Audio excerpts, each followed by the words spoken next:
பெருமழை சொரிந்து பெருவெள்ளம் வந்து காற்று அடித்து அந்த வீட்டின் மேல் மோதியும் அது விழவில்லை. ஏனென்றால் அது கன்மலையின் மேல் அஸ்திபாரம் போடப்பட்டிருந்தது. மத்தேயு 7:25. ஸ்வீடன் நாட்டு கடற்படை ஒரு நவீன போர்க்கப்பலை இராணுவத்தில் சேர்க்க நினைத்தது. எனவே அதற்காக 64 துப்பாக்கிகளை 2 மேல் தளங்களில் அமைத்து வாசா என்ற மிகப்பெரிய போர்க்கப்பல் உண்டாக்கப்பட்டது. அது ஒரு அழகான கப்பலாக இருந்தது. அந்த கப்பல் மேல் தளத்தில் அதிக எடையுடனும் தரைத்தளத்தில் எடை இல்லாமலும் இருந்தது. ஆகவே பாதுகாப்பாக மிதக்க சிரமப்பட்டது.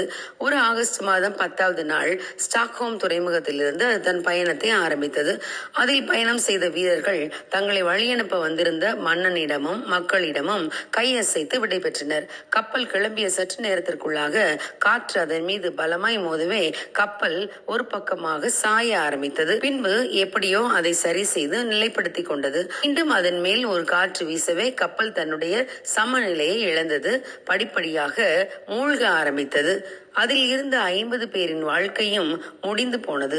1950ஆம் ஆண்டு அந்த கப்பல் மீண்டும் கண்டுபிடிக்கப்பட்டு 1961ஆம் ஆண்டில் ஸ்டாக்ஹோமில் வைக்கப்பட்டுள்ளது. பிரியமானவர்களே, அஸ்திபாரம் உறுதியாக இல்லாத வாழ்க்கையும் இந்த வாசா கப்பலை போன்றதுதான்.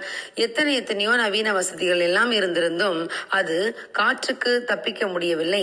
இதை போலவே நம்முடைய வாழ்க்கையிலும் அஸ்திபாரத்தை பிரதானப்படுத்தாமல் அதன் மீது மேலும் மேலும் பாரத்தை ஏற்றிக்கொண்டே இருந்தால் நம்முடைய நிலைத்தன்மையை நாம் இழந்து போய்விடுவோம். நமது அஸ்திபாரம் கண்மலையாகிய கிறிஸ்துவின் மீது பலமாய் போடப்பட்டிருக்க வேண்டும். இயேசு சொன்ன வார்த்தைகளை கேட்டு அதன்படி நாம் வாழ்ந்தால் நம் வாழ்வின் அஸ்திபாரம் உறுதியாய் இருக்கும். எந்த காற்றடித்தாலும் அலைகள் அதன் மீது ஆக்ரோஷமாய் மோதினாலும் நம்முடைய வாழ்க்கை அசையாது, சேதப்படாது. அநேகர் பணத்தை எப்படியாவது சம்பாதித்து விட வேண்டும் என்று நினைக்கின்றனர். ஆனால் பணம் சம்பாதிப்பது வசனத்திற்கு உட்பட்டு இருக்க வேண்டும். அநியாயமாய் பொருள் சம்பாதிப்பது நமக்கு ஆசீர்வாதம் அல்ல என்று வேதம் கூறும்போது நாம் அதற்கு கீழ்ப்படிய வேண்டும். கர்த்தருடைய ஆசீர்வாதமே நமக்கு ஐஸ்வர்யத்தை கொண்டு வரும். அதனோட அவர் வேதனையை கூட்ட மாட்டார் என்று வேதம் கூறுகிறது. கர்த்தருடைய வார்த்தைகள் தான் நமக்கு அஸ்திவாரம். ஆகான் என்பவன் கர்த்தருடைய வார்த்தையை புறம் தள்ளினான். தேவனுடைய வார்த்தைக்கு கீழ்ப்படியாமல் பொன்னையும் வெள்ளியையும் பாபிலோனிய சால்வையையும் எரிகோவிலிருந்து தூக்கி கொண்டு வந்தான். ஆனால் தேவனுடைய வார்த்தைக்கு கீழ்ப்படியாமல் அதை சம்பாதித்ததால் அவனால் அதை அனுபவிக்க முடியவில்லை. அவன் மடிந்து போனான்.